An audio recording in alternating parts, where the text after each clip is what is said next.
we're profoundly interconnected. We don't always live that way. We don't always acknowledge it. But if we're going to heal, we have to live it, experience it, and create institutions that celebrate it. Can we create a we where no one's on the outside of it? Welcome to the Uplift with Zedek, real talk for real change. Before we jump in, a quick reminder of why we're here and what we hope to achieve. We're here to build authentic community relationships and help fuel social transformation in Asheville, North Carolina. We believe collective liberation is not only possible, but probable as we share, listen, and learn together. We're here for the process. However, the views and opinions expressed in this program are those of the speakers and do not necessarily reflect the views or positions of any entities they represent. So it's May, which is Mental Health Awareness Month, and also Jewish American Heritage Month. And I think that's an intersection that really can frame today's conversation. We're living in a moment where anti-Semitism really isn't just creeping in through the cracks. It's being weaponized, right out there in broad daylight. It's showing up on our streets, in the schools, in our movements, and certainly in our politics. And while Jewish people are often on the front lines in naming it, resisting it, and surviving it, anti-Semitism isn't just a Jewish problem. It's a threat to the very idea of a multiracial, multi-faith democracy. At the same time, Jewish communities across the U.S. and right here in Western North Carolina are holding tight to something powerful: joy, resilience, ritual, identity, and a legacy of resistance that spans generations, Lador Vador. So today, we're joined by three incredible guests who are not only directly impacted by anti-Semitism, but also deeply committed to dismantling it. Their lives and work offers lessons, challenges, and visions that we all need right now, and we all need all the time. This is a conversation about identity, power, solidarity, and survival. And before we get into these questions, for each of our great guests, tell us a little bit about you, the work you do, and what part of it feels most alive for you right now. Abby, do you want to kick us off? Thank you for having me. It's a pleasure to be celebrating Jewish American Heritage Month with this group of incredible folks. My name is Abby Levine. I live in my hometown of Washington, D.C., and I lead a network of 64 Jewish organizations called the Jewish Social Justice Roundtable. Just a word about me. I have a husband who's an engineer. I have two kids who I love embarrassing by trying to say the latest slang. I love living in the town that I grew up in. And I'll say that things at work these days are hard in the world of Jewish social justice, of organizations and leaders sort of bringing their Jewish lives, their Jewish traditions, their Jewish histories to the work of justice and making the world better.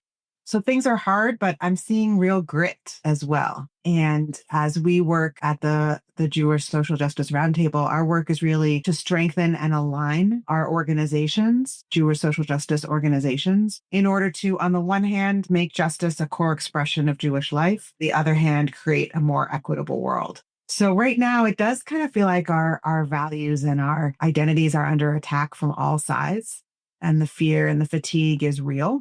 And yet I see people around me leaning into the traditions of our ancestors, of joy, of hope, of determination that you were just talking about. Just as a quick story, my son's bar mitzvah, which is a celebration at the age of 13, was in Washington, D.C. just 2 weeks after inauguration, which was a really weird time in this region. Many were worried about their departments being cut if they worked for the federal government, being laid off if they were at all connected to the federal government, which many people here are. And yet we sang and danced and celebrated a 13-year-old boy marking the sacred ritual of adulthood, because that's part of what we need to get us through this time of fear and threats. So holding both of those. Well, mazel tov on the bar mitzvah. Thank you. Yeah, it was an accomplishment for the whole family. Yeah. Awesome. Ashley, would you like to do your intro? Sure. I am Ashley Lasher. I am a second-generation Asheville native. I am Jewish. I'm the granddaughter of German Jewish refugees from Nazi Germany. I'm the mom of two awesome, hilarious, powerful young women. And I'm also the executive director of the Asheville Jewish Community Center, which is a space that has been very meaningful to me throughout my life. and I know is meaningful to many in our Jewish community and also in our non-Jewish community. One thing that I've been thinking about recently that feels really alive right now is the intersectionality of all of my different identities and how I'm just like this small representation of the diversity within the Jewish community. And trying to hold all of those pieces together can be difficult sometimes, and can also be really beautiful to get to experience all of these different elements of who we each are as individuals, which for me includes being Jewish and among a lot of other identities. Lisa, how about you? Me next. So my name is Lisa Forehand, and I work with Carolina Jews for Justice, which is a statewide organization, although my role here is more specifically in Western North Carolina and even more specifically in Asheville. I have been in Asheville for over 25 years, more than 25 years, raised my kids here. So while not a native, I feel very connected to these mountains. Carolina Jews for Justice purpose is to build a grassroots network of people who educate and advocate and take action towards a more fair and just and compassionate North Carolina. And we hold a big tent as an organization, which is hard. But I am right now particularly alive because there is a growing group of leaders in the West that are forming and getting ready to take action together in a new formation. So I'm particularly excited about that. Awesome. All right, so I'm Z Christopoulos. I use he, they pronouns, and I am part of the Tzedek Social Justice Fund. I serve as the director of mindful operations and finance. There's so many identities that we all hold, and I am Jewish and actively practice Judaism.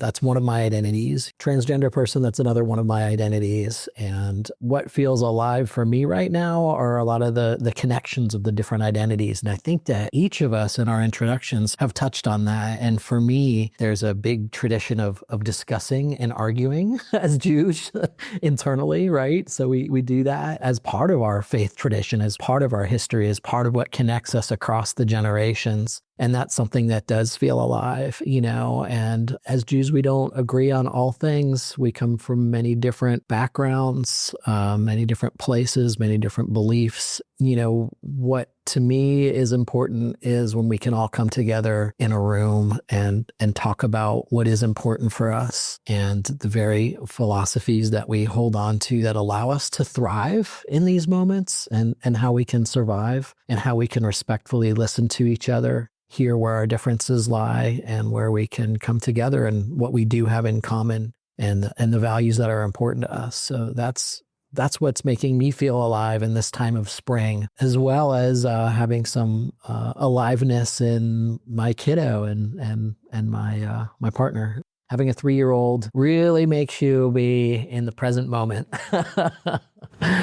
Yeah, so let's get into it. So what does it mean to be Jewish in this moment? What does a Jewish response to these times look like to you? Lisa, what about you?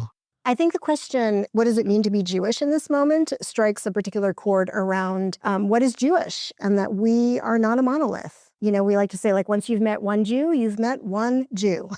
So some of the Jews that I work with are secular, some are Orthodox, some practice, some are atheist or agnostics. And so I think it's hard to say what it means to be Jewish because even being Jewish there's so many layers of being Jewish.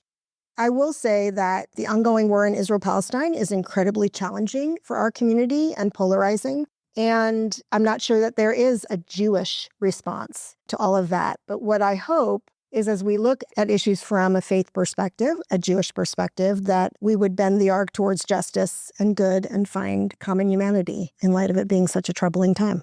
Powerful. What it means to me to be Jewish in this moment is what it means to me to be Jewish in any moment, which for me personally has a lot to do with ritual, both Jewish ritual and family ritual and community ritual. And then the other pieces really are around family and community. And these are not exclusively Jewish experiences of ritual and family and community, but they are deeply embedded in who we are as Jews. And so I think that it both enriches our lives and sets us apart, while also connecting us to other cultures who also share these values. And Zeke said something a few minutes ago that I want to also raise up around what it means to be Jewish right now and always, is that part of our culture is disagreement and valuing disagreement as a tool to better approximate the truth. And I recently heard this incredible story from the Talmud, one of our sacred texts, that has really spoken to me in this moment. The story shares about Rabbi Yochanan and Reish Lakish, who formed a chavruta, which is a sacred study partnership. And these two men formed a very close bond and relationship, and they challenged one another and met and discussed Torah and debated Torah. And one day, something that Reish Lakish said really insulted Rabbi Yochanan and severed their relationship through the time at which Reish Lakish passed away. And Rabbi Yochanan was mourning his friend deeply, profoundly, and all of his living friends were so worried about him. And so they found him a new study partner, a new chavruta.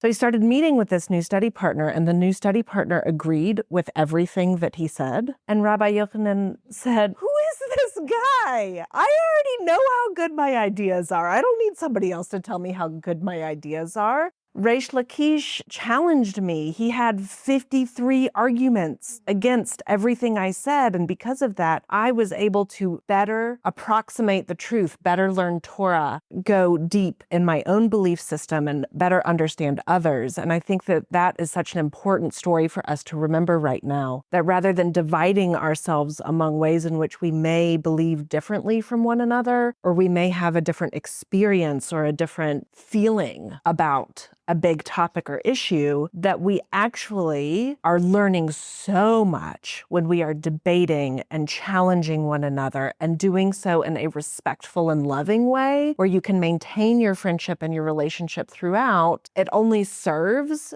to better all parties and truly community and humanity.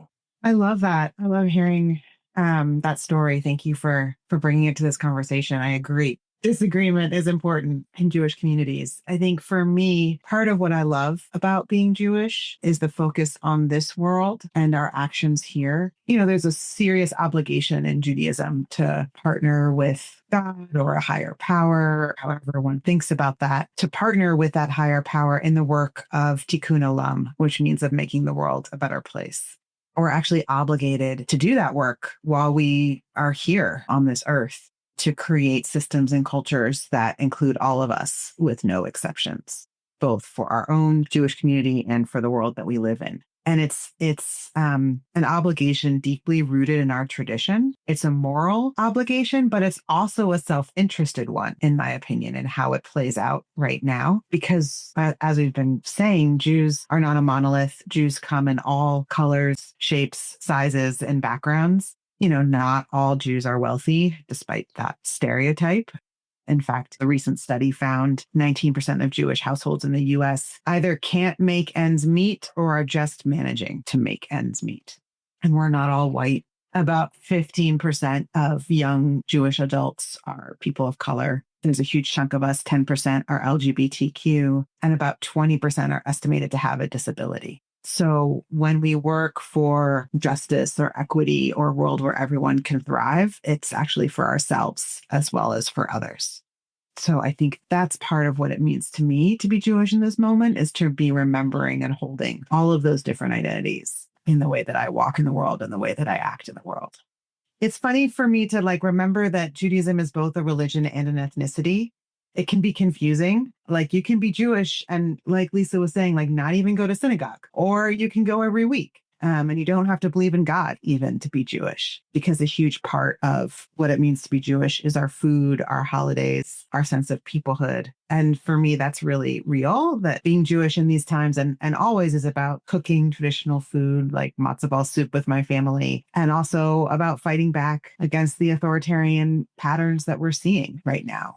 Some folks may have heard about Kilmar Abrego Garcia, a Maryland man so close to me where I am, who was improperly deported and sent to El Salvador from his home in Maryland with no due process. And there's a huge fight going on in, the courts and with the administration right now about that. But you may or may not have heard that his lawyer is actually a Jewish man, Simon Sandoval Moshenberg, who, even though not all Jews know each other, I do happen to know him. But he was recently interviewed, and when he was asked what motivates him to defend immigrants like Garcia for, his whole career, he referenced his grandfather, who was a survivor of the Holocaust. And he said, quote, "I'm not going to sit back and let someone else do the work of resisting fascism. I don't have that luxury." For me, that really resonates in this moment. Another thing that I really love about Tikkun Olam, which is what Abby has really so beautifully shared with us, is that part of our teaching is that we are not obligated to complete the work of Tikkun Olam or repair of the world, but neither are we free to desist from it. And I think that's exactly what you're sharing right now. Absolutely. Yeah, I have that on my wall. It's both inspiring and comforting in hard times. Yeah, it does. And one of the Jewish traditions that I think about when we're talking about living in difficult times is around rest, and Shabbat and keeping Shabbat. It's something that I'm talking about with Jewish leaders, with all kinds of faith leaders, with everybody who is involved in social justice movement work. It's how exhausted we all are and how tired we are. And for me, when I can root into my Jewish faith, my Jewish traditions, and really rest and have that time to be with family on a weekly basis, that does a huge amount of recharge for me. I love the depth of everyone's insights into what it means to be Jewish and what Jewish responses may be in this moment. I've also been thinking about anti-Semitism, right? So how does anti-Semitism threaten Jewish safety as well as democratic possibility? And are there any warning signs that anti-Semitism is being used to kind of erode American democracy? What's at stake if we fail to respond? So, small question. Does anybody want to jump in there and take a swing at that one? I can start. I'm guessing that a lot of the people that are listening probably don't know about Project Esther, which is at the top of my mind right now in terms of anti-Semitism. There's lots of definitions of anti-Semitism, and the folks listening may or may not know them. And I am not concerned with wordsmithing about anti-Semitism, because I think what's more important than the actual definition or having a definition is the context in which anti-Semitism is used. When I speak with folks that maybe are not steeped in being Jewish or having a daily experience of it, sometimes we'll hear anti-Semitism more referred to, in the 1930s in Germany. And I think what I would love for listeners to know is that anti-Semitism has many more implications in the current context than that. It can be old tropes around Jews controlling everything, being all-powerful, even to where in the Black Lives Matters movement, Jews were blamed because, and I'm not saying this, but it was said, how could Black people organize their own movement? Of course, there must be Jews behind it. These are tropes that maybe we don't see as anti-Semitic, that are anti-Semitic. And helpful that we all know that that's happening on a daily basis, just in the way that we are talked about. I would say that right now, for me, what is most salient about anti-Semitism in its current form, and as Zeke was asking, in its affront to democracy, is through something called Project Esther. I know many of us know about Project 2025. You've probably heard that. You heard it on the campaign trail. But what you didn't hear about was Project Esther, which is written by the same foundation, the Heritage Foundation.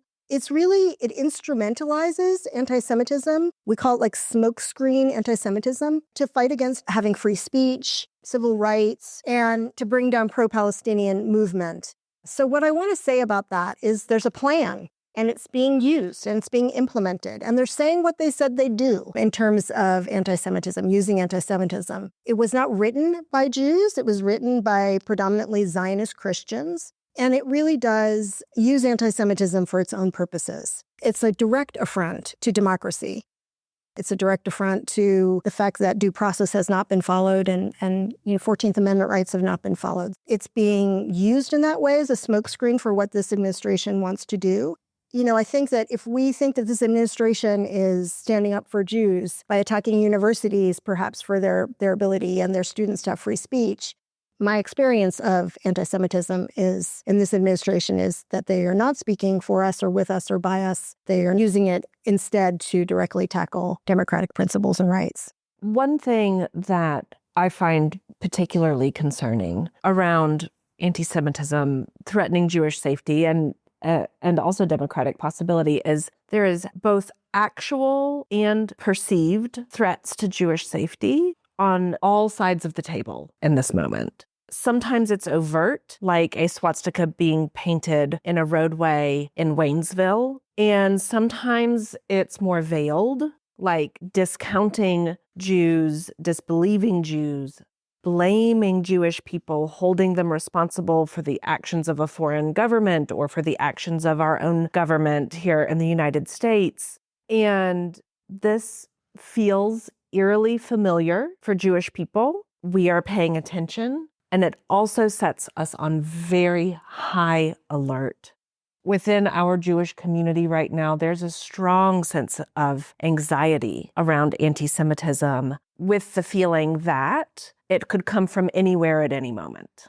I agree, and I appreciate you naming it so clearly. I hear that a lot and feel it myself, because the way that historically anti-Semitism has happened, which is that it can be happen very quickly, out of the blue, seemingly. I hear a lot of Jews sort of wondering if this will be a country that will have to flee. And I know we're not the only group in this country having those kinds of conversations, but it is certainly present in ours, which is a really hard and painful thing to have to say out loud. And for those of us who sort of both see that and are working to try to counter anti-Jewish hate and anti-Semitism, it's just a lot.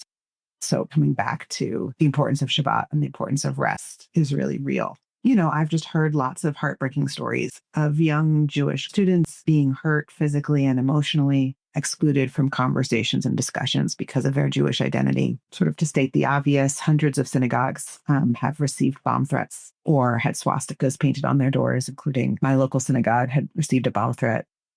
You know, I would just echo, the piece around Project Esther, which is a really devious report that was written without consulting any Jews, that recommends targeting and bringing down any pro-Palestinian organization, as well as all dissent and liberal civil society groups. And we're seeing that play out. It uses the excuse of caring about Jews and caring about discrimination against us to squash, an entire sector. And then that pattern is the same one as what the administration is using to target higher education. They're using the concerns about anti-Semitism as the reason to pull funding from universities. Some Jews on college campuses are now worried about being blamed for their schools losing funding, on top of all the other dynamics where they're being held responsible for the actions of the state of Israel.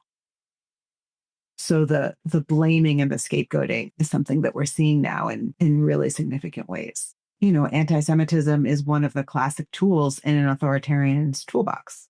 It's not actually about us as a community. It's about a more authoritarian society. And it's historically a very effective way to scapegoat a small, relatively lesser known minority group for the real problems that everyday people are facing. As depressing as it is, I do find hope in sort of naming it in a group like this and complexifying it and making it both simple and complex so that we can understand what's happening around us. I think anti-Semitism can be a particularly difficult form of hatred to spot. There's a phrase that anti-Semitism is often punching up. So by claiming that Jews are all powerful, that's a punching up form of hatred, which can be harder for folks to notice and understand that it is actually a form of hatred and a tool that is used, as you mentioned, Abby. It's definitely used. Many Jews feel silenced and feel like I can't speak out about a number of things because of who I am, how it will be received. And I think there's definitely sometimes in areas where there aren't as many of us thick on the ground, which is really everywhere in the world, but especially in some communities like this.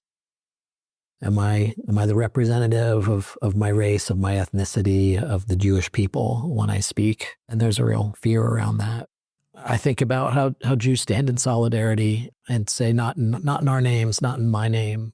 That brings me to the theme of solidarity. In your work and in your life, where have you seen solidarity show up in ways that felt real, reciprocal, and healing? One of the ways I've seen solidarity showing up is in authentic interpersonal engagement. And by that, I mean just somebody asking questions and really listening to the answer with an open heart, not making assumptions, coming forward with curiosity and an interest in hearing what my experience or what the Jewish experience is like in this moment has been a really important form of solidarity. You know, when one marginalized group is targeted, it targets all of us.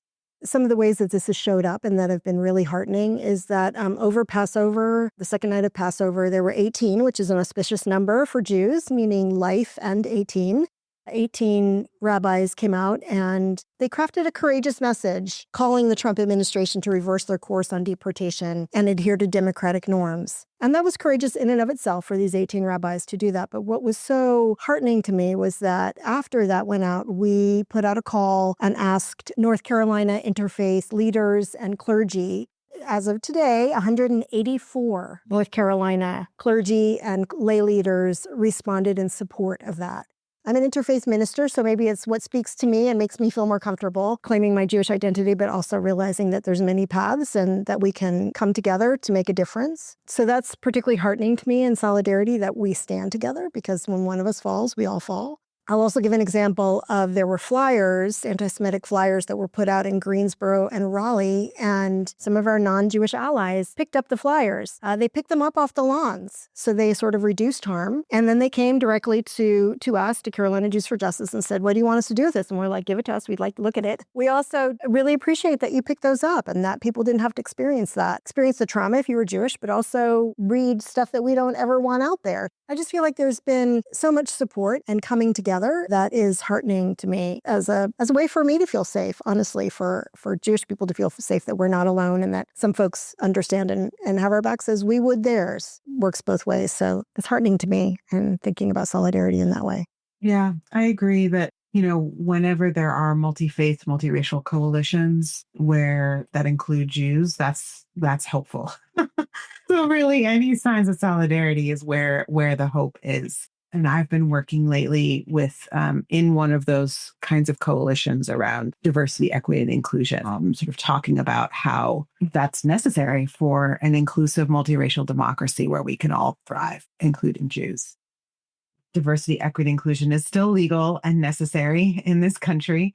One executive order doesn't change that. And it's a place where the fear is real, right? There are people changing titles, changing language, changing positions, changing websites. And yet there's people who are standing firm and standing strong. And we're reminding each other that, including my own Jewish families, that diversity, equity, inclusion is a work in progress. So if you take a step back and think about it historically, sort of first existed, its roots are in fighting Jim Crow and then as affirmative action. And while it did focus initially on Black folks and racial justice, it has expanded as a framework to include gender, class, religion, ability, sexuality, and more.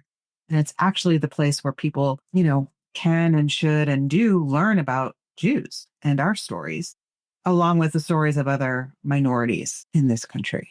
And those efforts are especially important right now when the stories that are being told are trying to be narrowed or limited.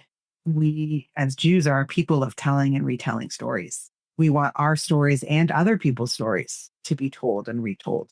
And it's a moment when it's really important to be saying that out loud because, like, one example, the National Park Service has recently removed references to Harriet Tubman from their webpage, the Underground Railroad. Like, it's not a theoretical thing. It's actually happening. I think solidarity right now is being able to say that multiple things can be true at the same time. And as Jews from across racial and ethnic observance and economic backgrounds, we reject the dynamics of division and fear and instead embrace a vision of justice, equity, diversity, and inclusion that includes all of us and is rooted in a commitment to help each and every one of us thrive. And so seeing partners in the broader equity world talk about anti-Semitism, acknowledge that it's a problem, that DEI needs to include telling Jewish stories, it's incredibly healing. And I would put this podcast in that category as well. That's awesome. So speaking of solidarity and support, how can listeners plug in to support you, your community, your organizations, and the work that you're each doing? I think listeners can plug in to support our local Jewish community by, one, learning. Listening to this podcast is a great start.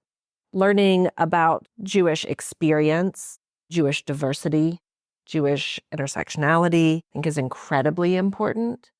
And also physically show up. If you're interested in Jewish culture or food or music, the Asheville Jewish Community Center is open to the community, far, far beyond just the Jewish community. And so one of the most fun ways to learn about any community or culture is through their food and music and dance and togetherness. So I invite listeners to come on over. Any fun events on the immediate horizon? Absolutely. So in the summertime, every other summer, the Asheville JCC hosts a series of parties called Parties Around Town. And each party has a different host and a different theme, a different target audience. And so there's going to be a jazz concert on the lawn. There's also going to be a cooking class and a pottery class, a pool party, and everything in between. So that would be a really fun way to come experience something new. So could one go to jcc-asheville.org to learn more? They sure could. Wow. Awesome. You're better at this than I am. But again, really just learning and gathering, I think, are two really, really important ways for people to plug in and provide support. Abby, I see you smiling over there. How can people plug in, support, get involved with you and your organization? So we have a website as well, jewishsocialjustice.org. You can see kind of the 64 organizations, including Carolina Jews for Justice, that are out there doing different versions of this work. And you can learn about them, sign on to their email list, and get a sense of the incredible ecosystem of Jewish leaders and organizations that are working on this every day. And then I would say, share this podcast with someone in your life who you think could learn something from it. Show up in your communities in ways that Lisa and Ashley are talking about. And I try to practice this as well, open our minds, hear from different people. We're very used to hearing from the same people over and over again. It's actually an act of resistance to get out of our bubbles and search for voices and leaders who are saying things that you haven't heard before. Thank you. I don't know if we talked about this, but I feel compelled to talk a little bit about intersectionality in this piece. In doing Jewish justice work, sometimes I'll show up in spaces and people will, look at me like, why are you here? Who are you? So I present as white, which is true for many Jews. And historically, Jews claimed whiteness as a path to security. And yet, I think we also have pieces of being oppressed, as we've talked about today, in terms of antisemitism, and have a history of that, of not feeling like we're going to be, like any place is going to be hospitable for us for a long time. So I guess what I'd like people to know about what we're doing in our community is that intersectional piece. We do hold multiple identities, and we can be Jews of many hues, or we could be LGBTQ. We may not be as we seem, as we assume that you probably don't feel like, who's ever listening, that you are only one thing as you may present. And so I would want folks to think about that, think about why we might be in the fight with you, because we have a reason to be. We know where undemocratic regimes take us. I also would want folks, in terms of support, I think sometimes we let Jewish joy sit at the table, and joy is a really big part of being Jewish. And I think joy is a form of resistance, and I hope that we can share with others, and we can also express ourselves in ways of joy. Carolina Jews for Justice has a monthly Shabbat potluck, which I would invite folks to. Anyone is invited. Jewish, non-Jewish, affiliated, not affiliated. If you don't want to get out there and hold a placard with us at a rally, this might be a good way to just find people that are like-minded, progressively minded, so that you may see them in other places. And that's all on our website at carolinajewsforjustice.org. Partner events are on there too. Yeah, I hope that we can come together in the hard times, in resistance, but also in joy. Awesome. Amen. Yes. It's a big part of the why. Yeah. Thank you all so much for this conversation. Really, covered some depth and some breadth, hit the high notes of joy, got really real about a lot of things. One of the things that keeps resonating for me is, as a kid in Hebrew school, really learning about the reason why Jews fight for justice is because we've always been a small group in number. And if we don't stand up for other people, how can we ever expect others to stand up for us? And along with the intersectionality piece that we all contain multitudes. We all are of so many different identities. So just again, thank you all for this amazing conversation today on The Uplift.